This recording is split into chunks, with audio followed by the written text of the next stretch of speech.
You don't want to waste material out there, right? So, because It's money. that's money. That's right? hard money right So that's there. the goal, is just to let's maximize the value for the client by designing it in a way that fits within those typical building materials, that come standard basically.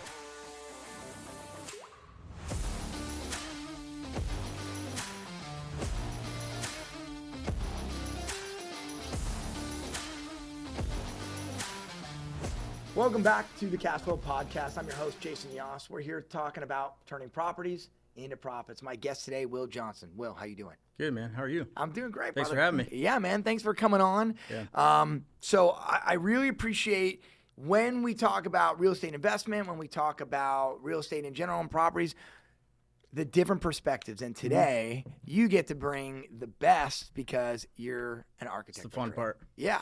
The actual, not just swinging hammers, Yeah. not just, making deals happen, but actually the vision behind making something turn into something beautiful. Yeah.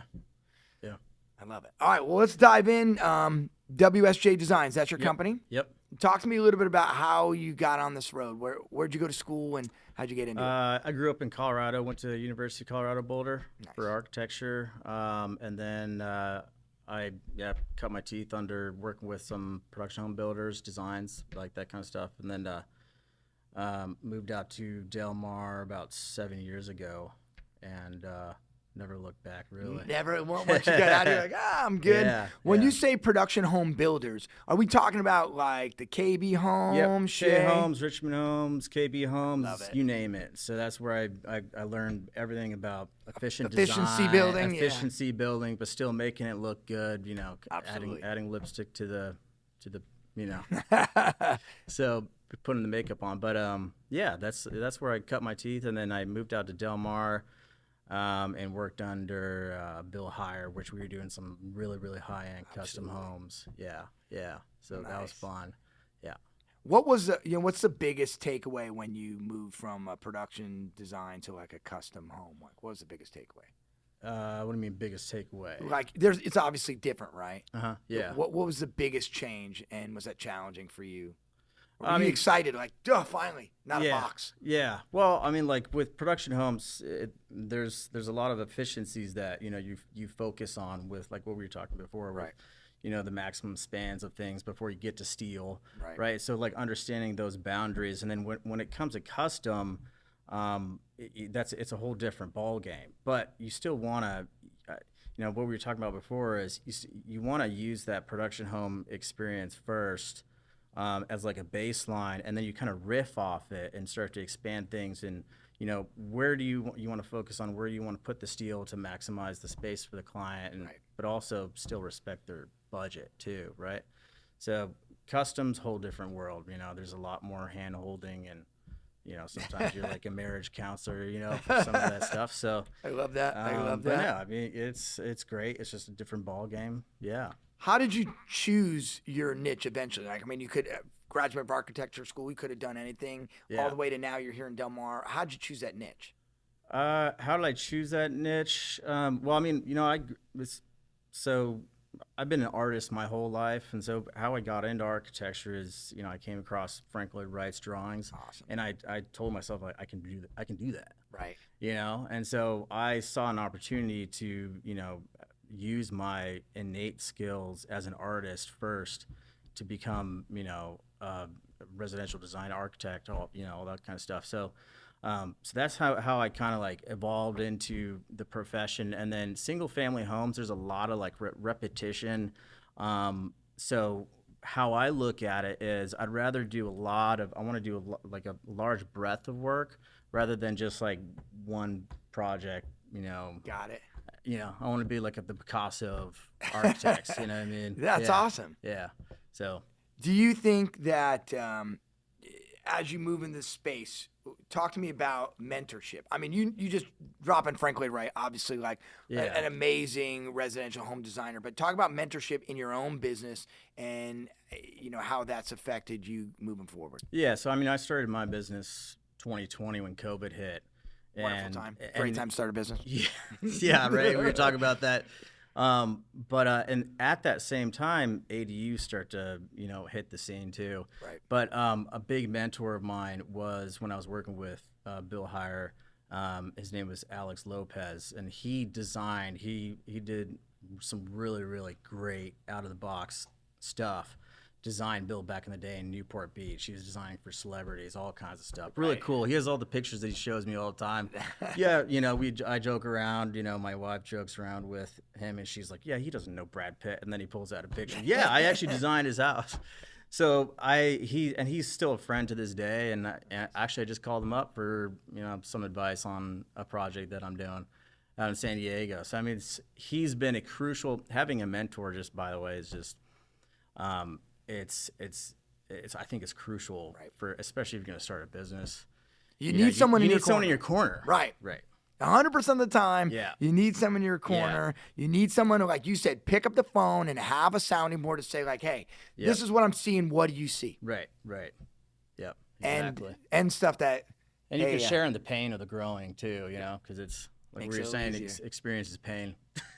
Right? That's 100% the truth. And a lot of especially our listeners are real estate developers, real estate investors, and a lot of times they're getting their start out, and they're going to feel that pain if they're not working with the right people. So let's talk about philosophy when it comes to what an architect does for that real estate investor designing that project. Well, I mean, there's multiple parts. One is obviously, you want to have someone that's competent in just being able to understand code and designing within the constraints of what the city's asking for, right? And getting approval. So, like, that's the number one thing. Everyone kind of looks at that, but then a close second to that is actually having someone who you make the project look really nice, but efficient, right? So it's a delicate balance. A lot of people like to, there's a lot of architects out there, designers, they push it too much and they blow the budget.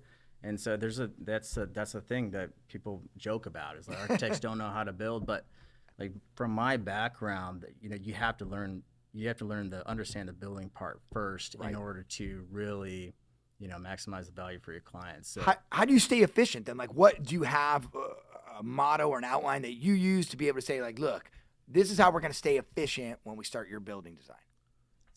What do you mean by that? Timeline or?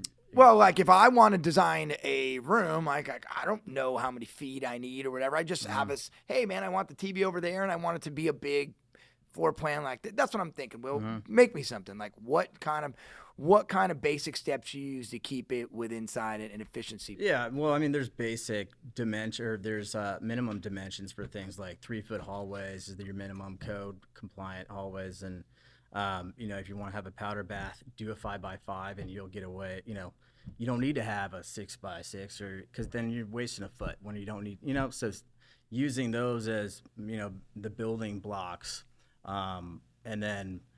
When you do that, when you kind of use those as building blocks, then you can maximize like the open floor plan area.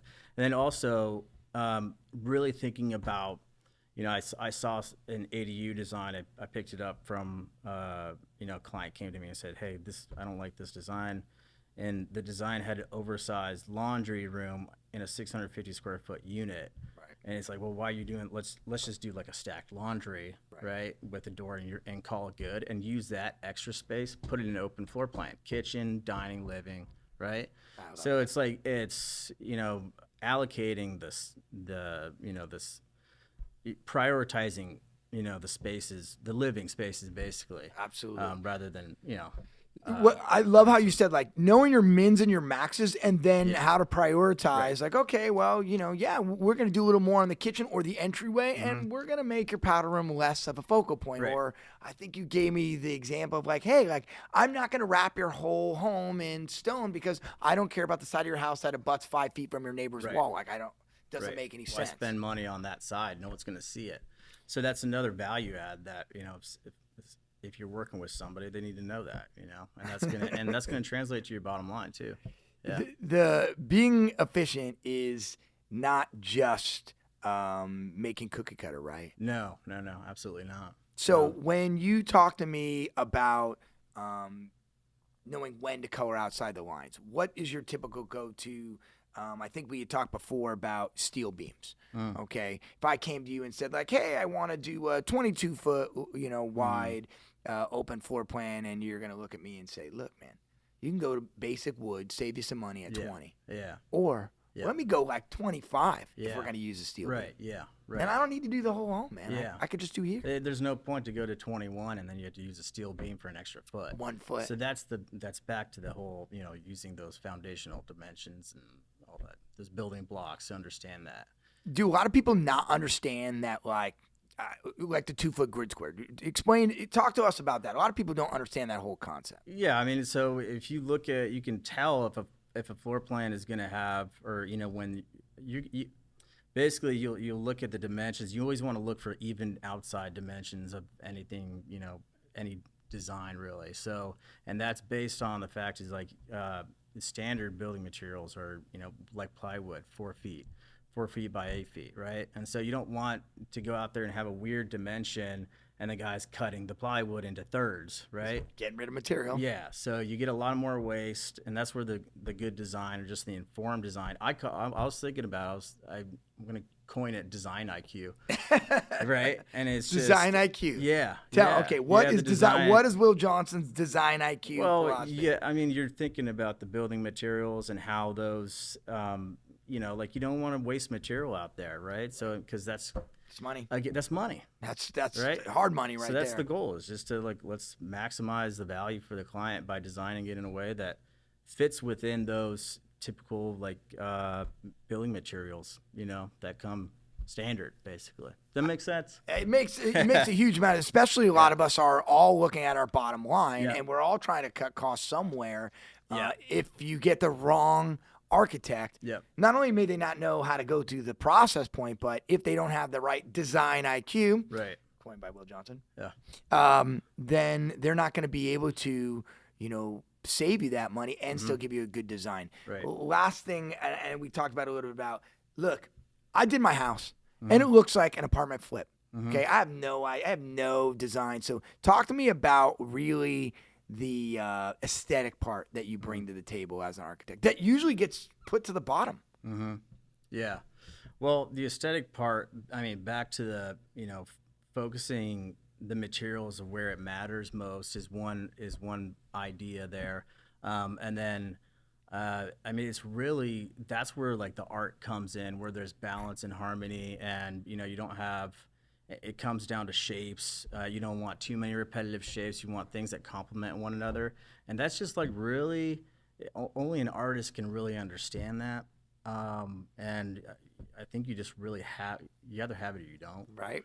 And do you think that's the missing point from a lot of the cookie cutter, go to Google, find somebody? They just don't. They wouldn't know the difference between a farmhouse and a new modern build. Yeah. And I mean,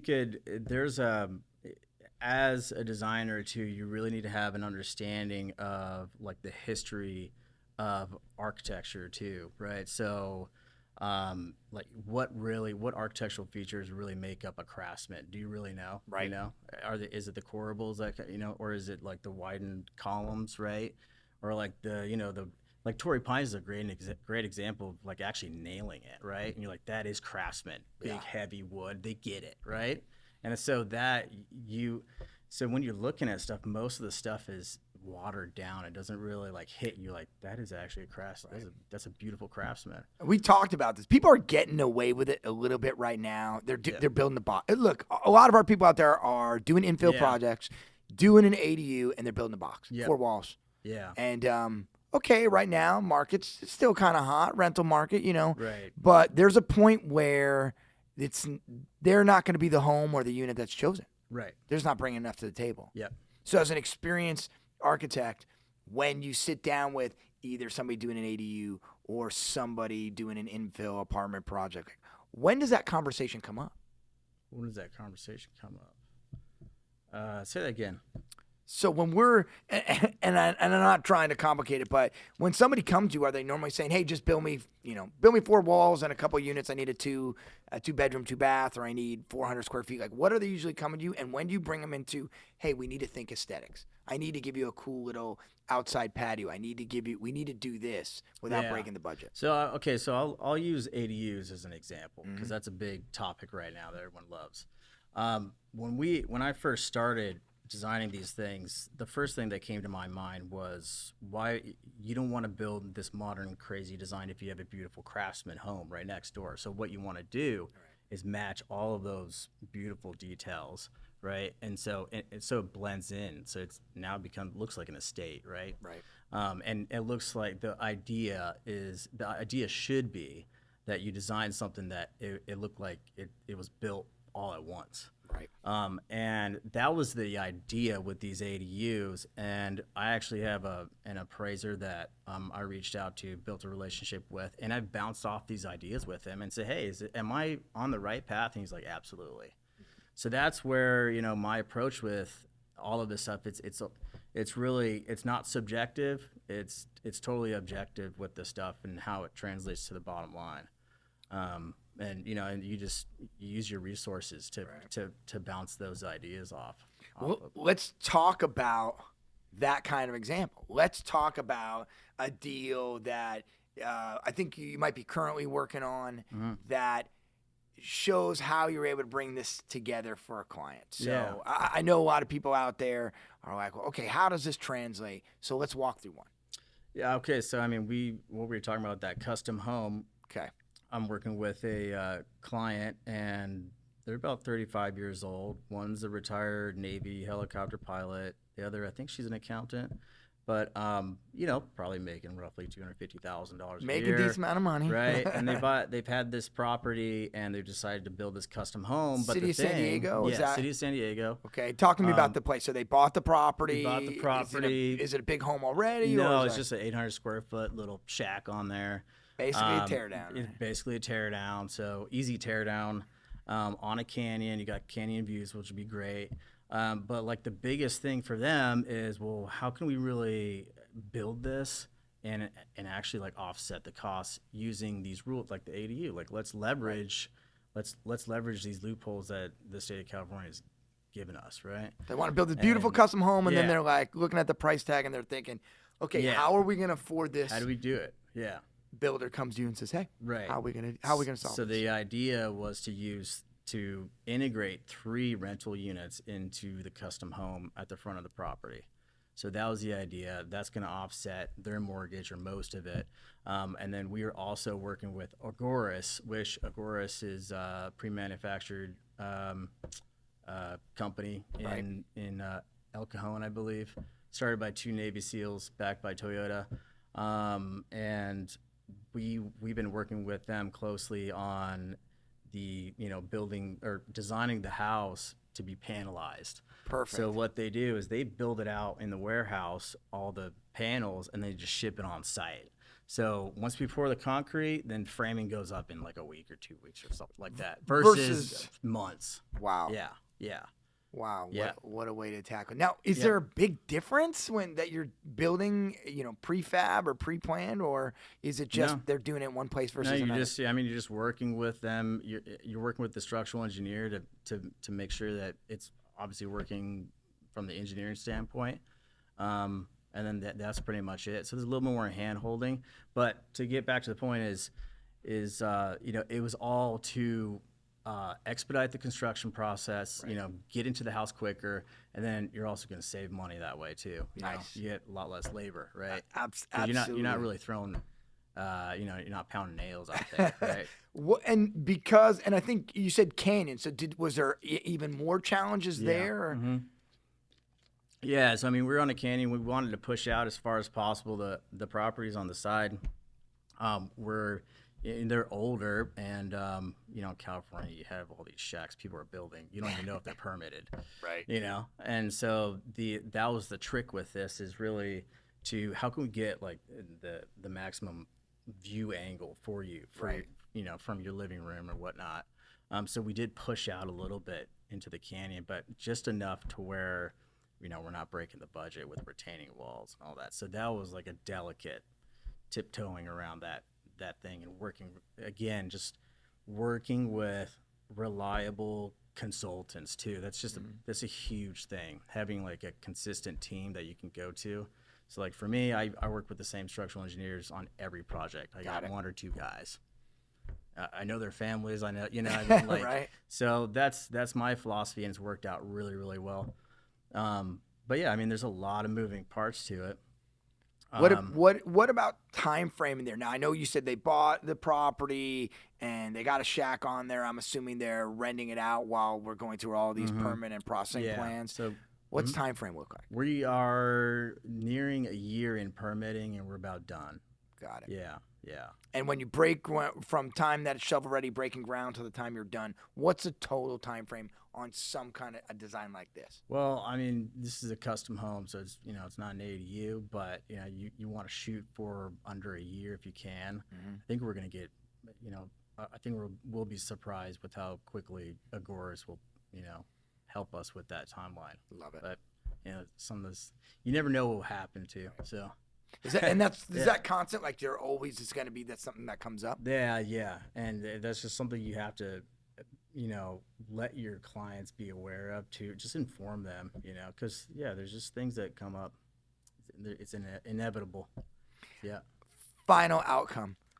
You're putting together both in design, usability, and affordability, a product that fits the goal of the client, custom home, gorgeous, 4,500 square feet, canyon view, okay, but has, though you can't tell, efficiency, and it has ADUs so they can offset that.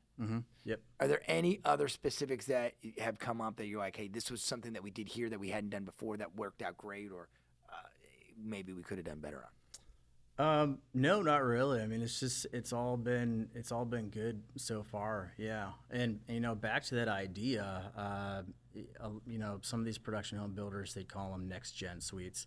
So they kind of caught on to that idea, of the junior ADU. And what we did, what I did was say, hey, let's push it and let's get another 2 units in there and see if we can do it. And so we did. Yeah. And that's the difference maker. And they're not going to have to use it. They don't have to rent that later on. Exactly. Exactly. Mother-in-law, anything, family. Right. Yeah. Whoever wants to stay with you got a little kitchenette, perfect. Right? And if you want to rent it out, perfect. You can do it. Yeah. And if they want to sell it now, they still have a very gorgeous product of some hodgepodge setup. Right. So then the idea, back to what I was talking about with the ADUs, is that original idea of blending the property in together with the ADU and the original home. We took that a step further when we integrated those units into that custom home. You won't even know if they're rental units. That's amazing. It just looks like a typical, custom home. Yeah. But taking a step back and looking at the product of the ADU and the custom home you do, but what's the biggest challenge you're facing as an architect for your real estate investors or your developers right now? It's the permitting. The city. You're fighting the city every step of the way. I honestly think they try to say that they're encouraging ADUs and all that. Now I see a lot of backlash. And now what we're doing is, the new idea is that, now we're developing pre-designed plans for ourselves, or for our clients, that they can purchase. And so we just, I'm working with Cal Home with that. Right. And these are designs that we've created for clients, beautiful homes that you can get, beautiful designs that you can get at a fraction of what you would, time and cost. And this will help get through the process already because it's been tested. Yeah. So we tested it out, and funny enough, they'll still come back with a stupid comment, add your name here, And so we got to get, and they want their money too. You pay for 3 rounds, they want, So in that case, we got 2 rounds and we're approved, so that's great. But again, but it still expedited the process immensely. I love it. But yeah. And I'm sure it helps with the relationship down there. And at the end of the day, I want to give the city a little credit. They're probably swamped because so many people are building ADUs or doing custom home. They're not building any more land. So if you want to try to get a little more out of especially your coastal property, you got to submit plans. Right. So, but yeah.